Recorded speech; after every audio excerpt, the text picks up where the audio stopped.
രാജഭായി ഇടയ്ക്ക് ഒരു ഒറ്റ കാര്യം ചോദിച്ചോട്ടെ. ഈ കെ സുരേന്ദ്രൻ എന്നൊരു കാര്യം പറഞ്ഞിട്ടുണ്ട്. ഈ രാഹുൽ മാങ്കൂട്ടം പീഡിപ്പിച്ചിരിക്കുന്ന 15 പെൺകുട്ടികളെയും ഒരു ആൺകുട്ടിയാണെന്ന്. അല്ല, അത് കെ സുരേന്ദ്രന് അബദ്ധം പറ്റിയാണെന്ന് എനിക്ക് തോന്നുന്നത്. കെ സുരേന്ദ്രന് കാരണം ഈ ആൺകുട്ടിയെ പീഡിപ്പിച്ചു രാഹുൽ എന്ന് പറയുന്ന ഒരു ആരോപണത്തോടെ എനിക്ക് വിയോജിപ്പുണ്ട്.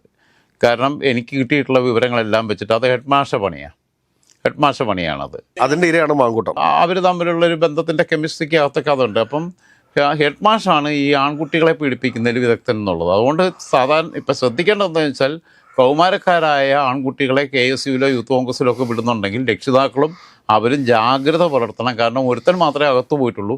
ഇപ്പോൾ പെണ്ണുങ്ങൾക്ക് സ്വസ്ഥമായിട്ട് രാഷ്ട്രീയ പ്രവർത്തനം അല്ല, അകത്തു പോയില്ലെങ്കിലും ഒളിവിൽ പോയിട്ടുണ്ടെങ്കിലും അതിനകത്ത് പോയാലും അവൻ ഇനിയിപ്പോൾ വെളച്ചിലും കൊണ്ട് നടക്കത്തില്ല.